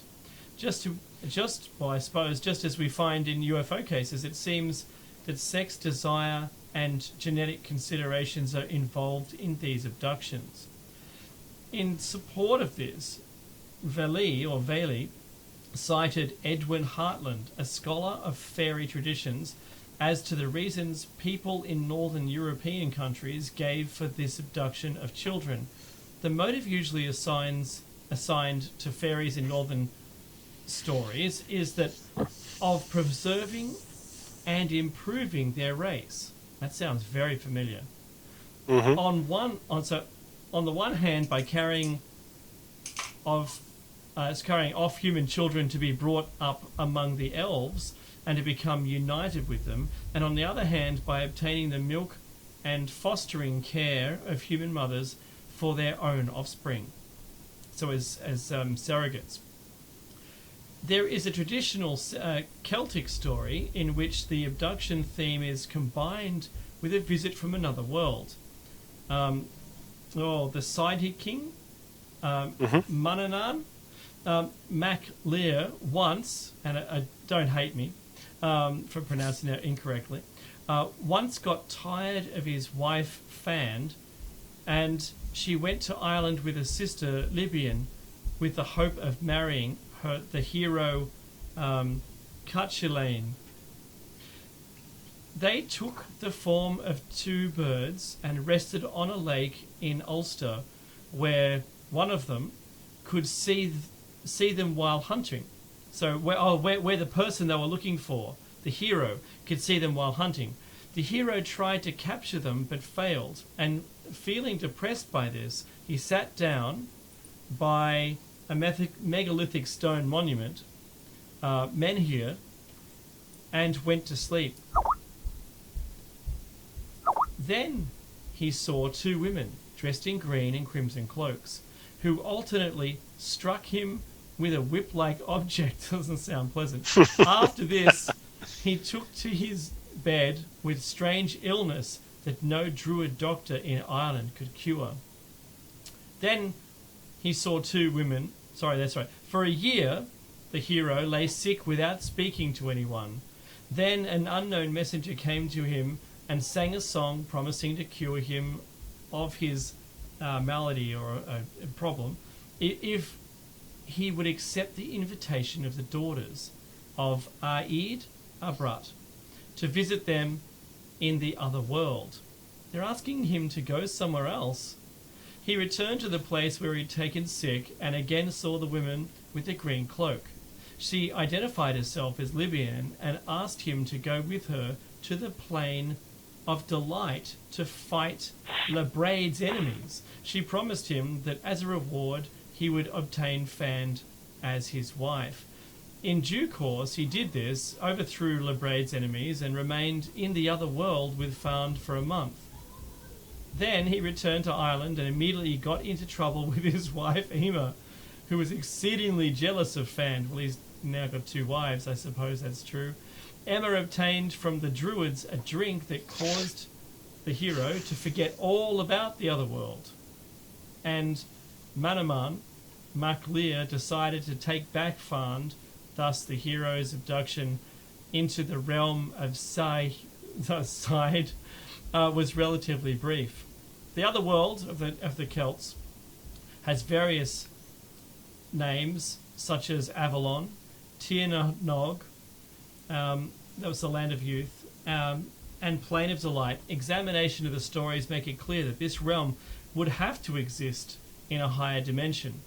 To reach it, one must go to the right place in a three-dimensional space, and then one must travel in a mystical fashion, that mystical and magical, with a technology that they're not aware of, that we don't understand, or they didn't understand then. We can speak of this as an extra dimension of travel into the three we are familiar with, or from the three. So since the other world can be reached by mystical travel from this world, we can speak of it as a parallel reality. This idea can be understood by imagining jumping back and forth between two parallel planes which are close together. The planes represent the parallel realities, and the jumping corresponds to the higher dimensional travel. Meki? Absolutely. Now, this is fascinating stuff. And again, Dave and I have had a show cycle around dimensional travel and dimensional travelers and parallel dimensions. We've talked about the multiverse theory, and it's really nothing new here that's being discussed. In fact, our physics is moving in that direction. The latest physical, or the latest insights into the true nature of our reality is mentioning this as well. That there very well might be a parallel realities. In fact, mathematically, we believe there may be 32 or 33 extra dimensions, space dimensions, somehow folded into our space. This is just an aside. Now, there's another thing that is common to these stories. It also makes sense that for the mass of the universe, that there is more mass out there we can't see. You're right. I mean, they say we see I think it was 3 or 4%. So the question is, where's the remaining 96%? So somebody in that they call it dark matter now. This is a little controversial, dark matter, and we won't. This is a whole different show again if we go into it. But maybe there's someone sitting in the 96% going, where's the missing 4%, which is us, right? So it's a running joke, I guess. Right now, yeah. No, but another common theme of. Yeah. Yeah, that's right. It's all about the math, mathematics, not the method in Latin. No, anyway, we won't go there. Now, so time dilation is another thing that is common across these stories. Both in Vedic and Celtic stories that has mystical travel. Now, the idea that time passes more slowly in the other world than it does in our world. Right now, again, if you relate it to space travel, we do know that as we reached the maximum relativistic speed, which is the speed of light, that time contracts.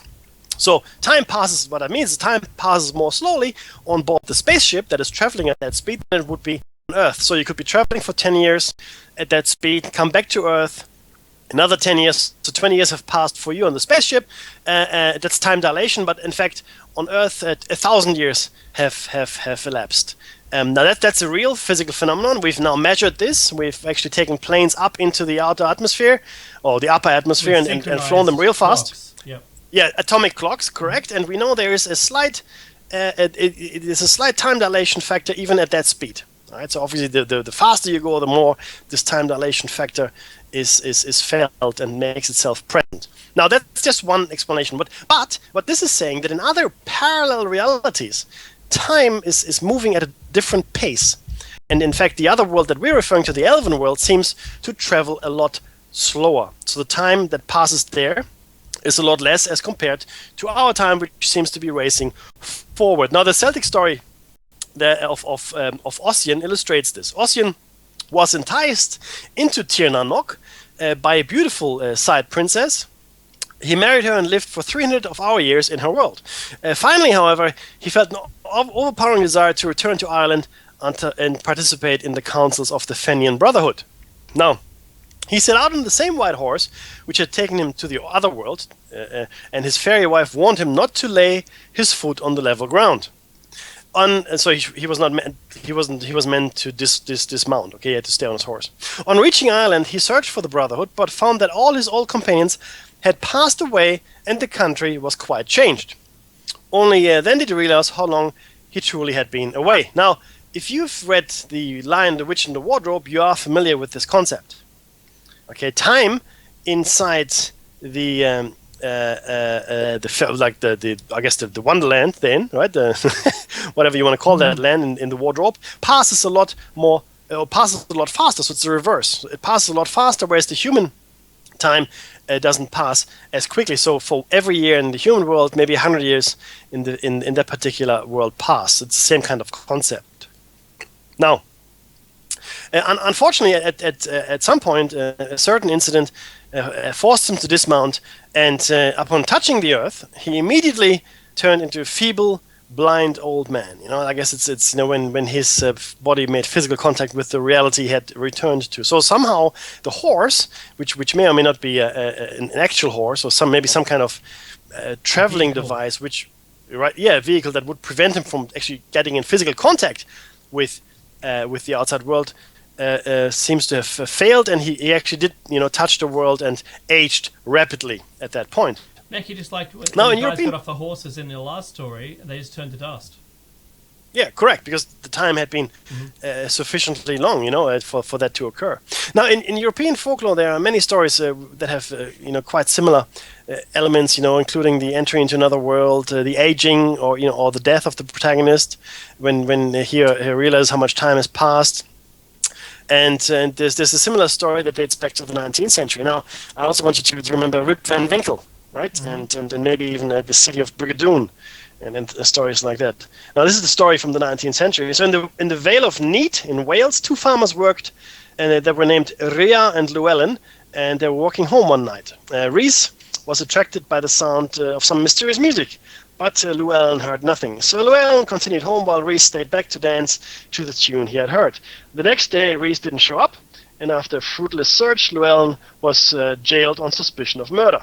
However, a man learned in fairy lore guessed at what had happened.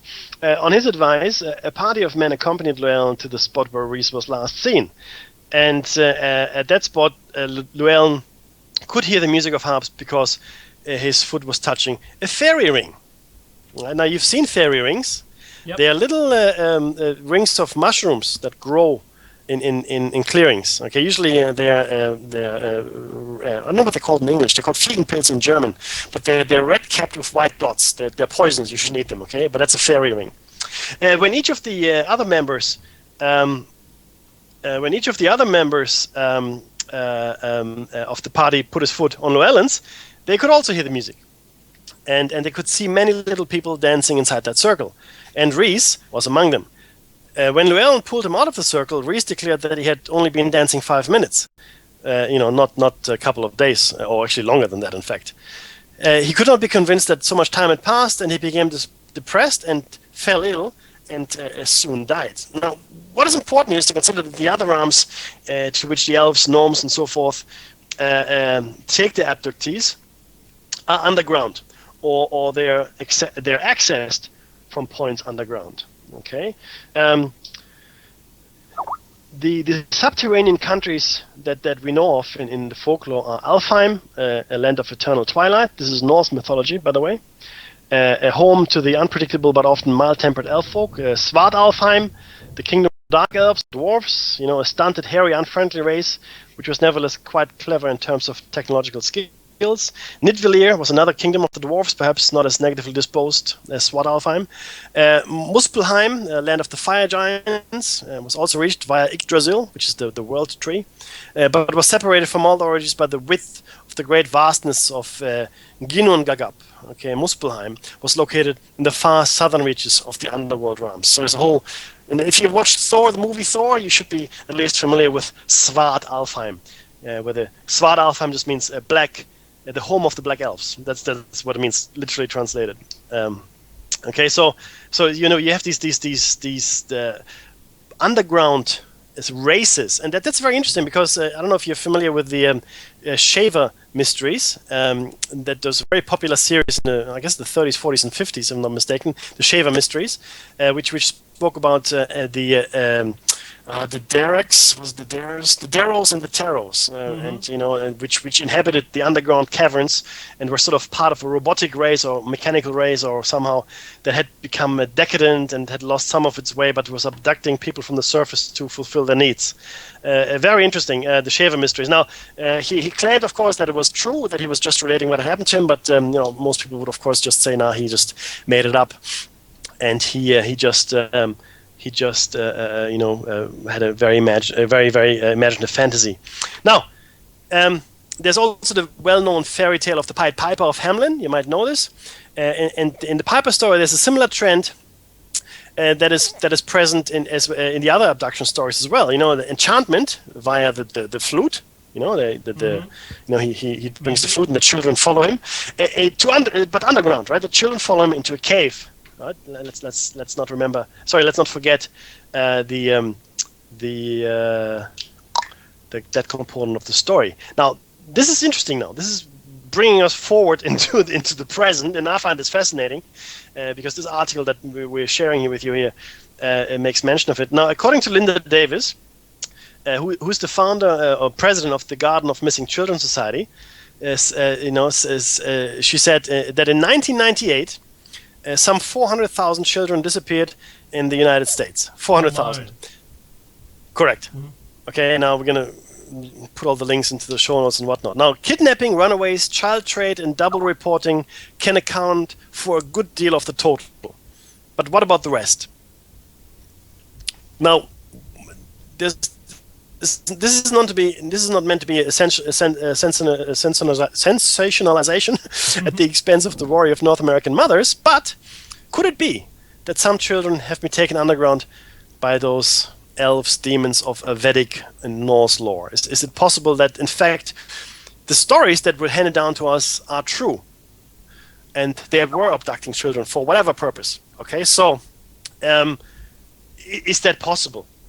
It seems that the surface population, us, has abandoned or has been torn away from our Vedic or Norse past, along with the protection provided by the Vedic culture's implicit connection with the Vedic demigod culture, and especially Sri Vishnu.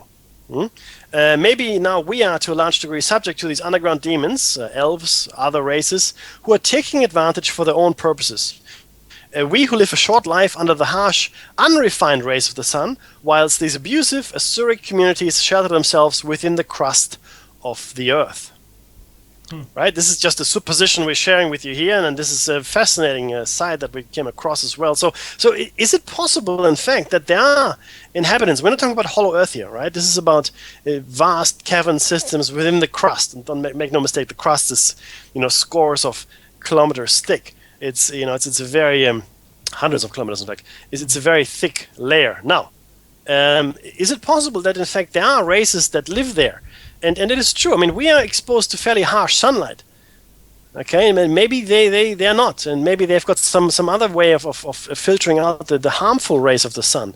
Maybe they live longer. Maybe the sun ages us quicker. I mean, it is true that your skin ages more if it's exposed to the sun. Mm-hmm. If you come to Australia, that's the best evidence that you will ever see in your life. People that have spent all their life in the harsh Australian sun are looking a lot older, and their skin is a lot older than it would be from people from Europe, like myself, for example. Right? It doesn't look Our like skin a is spray tan. It looks like correct. Right? You're right. It's a very different kind of exposure to sun. So here in Australia, the sun is very harsh. Other parts of the world, it isn't this harsh. The sun is very, very strong here.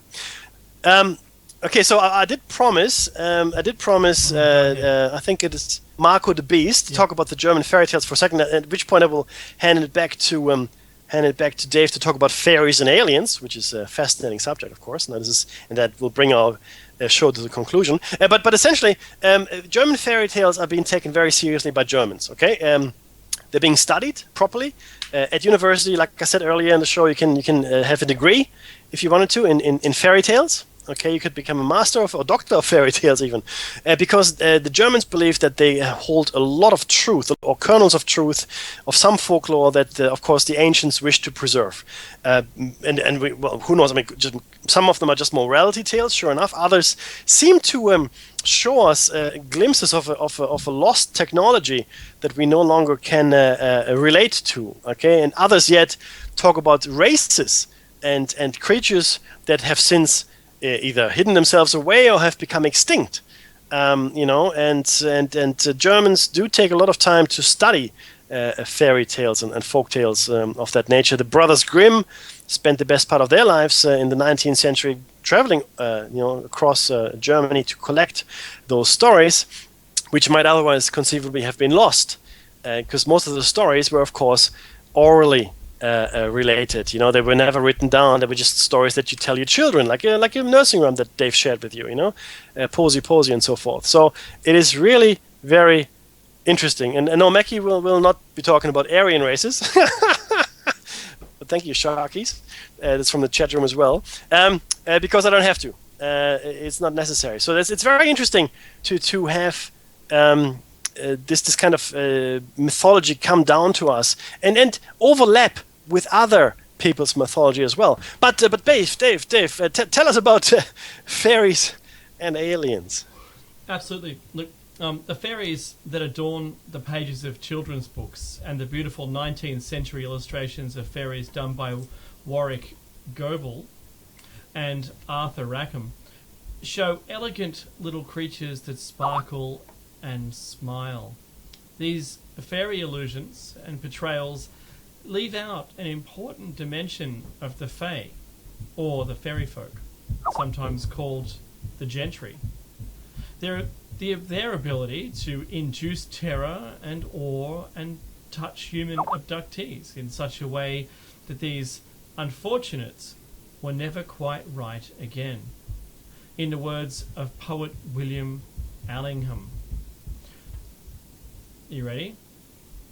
Up the airy mountains, down the rushy glen, we dare not go a-hunting for fear of little men. Wow, yeah. That's awesome. The troll comes to mind too, Absolutely. Yeah. So there's goblins and you name it. We were talking about this before, and there were just so many references to these people. So, in other words, the encounter fairy folk was dangerous if you had to encounter one, and to displease them was unwise. Known for their secretive ways and their ability to alter human perceptions of reality, the Fae had a dark aspect that is not unlike the attributed today to the Greys. With screen memories, and they knock you out and put you to sleep, and if you happen to wake up, that's my bad. You don't want to get... I'm sure that they're not malicious to the point where they'll hate you, but certainly people with bruising and marks and the indifference that they appear to have is something very similar. They were shapeshifters and tricksters in folklore, and their elusive magic was powerful and strange. Remember, we've discussed magic being just a differential that's too great in technology for you to understand how it works. What's more, or what it does for that matter, what's more, although fairies were always thought to be diminutive in size, and some greys are thought to be quite tall, there are small worker greys and tall greys who seem to be elders or leaders, or higher in management of processes. The facial features of both fairies and aliens share common elements as well. Both fairies and greys have large, almond-shaped eyes that hypnotically draw others in. Pale skin, larger heads, and delicate asexual body construction, which means there's no sexual reproduction parts involved or visible. Both can fly. Both seem able to drift through walls and solid objects, to appear at night in one's dreams or beside one's bed. That's frightening stuff to read, that, Mackie. That's sent a chill up my spine. Like greys, fairies were known to be drawn to interesting young people, that's in quotes, and some would sometimes abduct them. If these young people returned, they returned changed. and not always in a good way. To be given the gift of fairy wisdom could cut either way. It could bestow clairvoyant, and healing abilities. I didn't get that. But it could just as easily drive the recipients mad. Now, let's pause for a second, Dave. That. Now, this is we're talking about fairy folk abductions, which and this is the whole reason we brought you this show today, which are eerily reminiscent. In fact, the same in my mind. And Dave, you're the best judge here. I am so on you. I'm so with you on this one. I'm glad. Right. So let's up as a topic, because my goodness. Yeah, look, this goes back a long time, guys, and this, I hold to my belief that this may very well be a phenomenon that is here and has been with us here for a very, very long time, be it of visitor nature or otherwise, doesn't really matter, but it's clear, that this is not a modern phenomenon. So this is not born out of the, we only look at it now through, I guess, other eyes. We're now looking at it through 20th century eyes, when this first started for us to become a thing in the modern age. So make no mistake, this phenomenon seems to have been around for a long time. But sorry, Dave, go on. Oh, no, please. It's awesome. Do you know, I want to read you this piece, Mecky. I'm not sure the exact origins of this, but it's eerie. They stole little Bridget for 7 years long. When she came down again, all her friends were gone. They took her lightly back between the night and the morrow. They thought she was fast asleep, but she was dead with sorrow. The distortion of time periods, which was been mentioned already, of lost time plays a major role in both fairy abductions of young humans and alien abductions as well. Little Bridget dies of sorrow because although she thinks she was gone only for a short time, she was in fact gone for many years. Wow. Babies were also sometimes stolen by fairies and replaced with fairy babies, as we mentioned before, hybrids known as changelings. This is so similar with the reproductive themes in alien abduction lore today that it's pretty hard to overlook. What's more, many alien abductees, including prolific author and vocal experiencer Whitley Strieber, big fan, report a moist, dusky smell to the craft of the aliens, almost as if it were not a craft at all, but a place underground. That's very important because that matches up with the other ones. Abductees also frequently report a strange but distinct smell to the aliens that is somewhat like cinnamon. I knew that was going to be the word that was going to be there, Mecky. Far out. It's the only word to describe it. These reports are strikingly similar to fairy lore, which gives the fae a spice, earthy scent, and has them living below trees and under large outcroppings of rocks. Black Hill. Abductees report, I just put that in there, that was an editor's comment. Abductees report aliens with insect-like movements. I've done the same. Much as fairies were seen to flit from here to there, and alien craft have been observed to flit from spot to spot instead of moving in a smooth, fluid line. Probably time dilation. Could be. Not least among these many similarities is the fact that so many alien abductions and fairy abduction stories begin with sightings of anomalous lights in the sky, or small balls of light indoors, outdoors, or most especially in remote or wooded areas. Mackie, we've only got 2 minutes left. I know. So there's a lot to... There's a bit more. Yeah, I know, there is. This will take us to the end.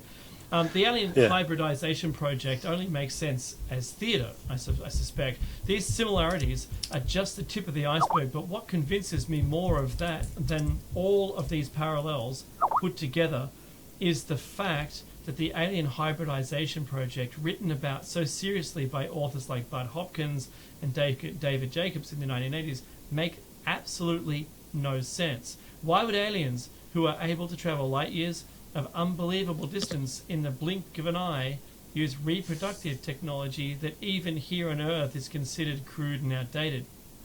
We can put fish genes in tomatoes now, and we do it too, because it makes the tomatoes last longer on the shelf, and also the fish oils protected from frost damage. These aliens, however, seem to have no clue and are still using equipment that looks like it was lifted right out of, well, I like steampunk era, 1950s sci-fi horror flick. Perhaps these technologies seems to be right out of the 1950s sci-fi alien invasion movie, because it is right out of such a movie.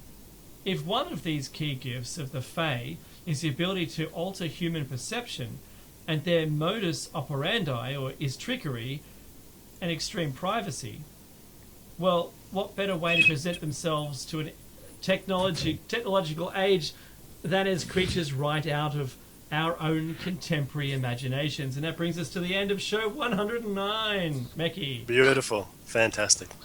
We'd like to invite you all to show 110. We'll see you next week. Enjoy your weekend.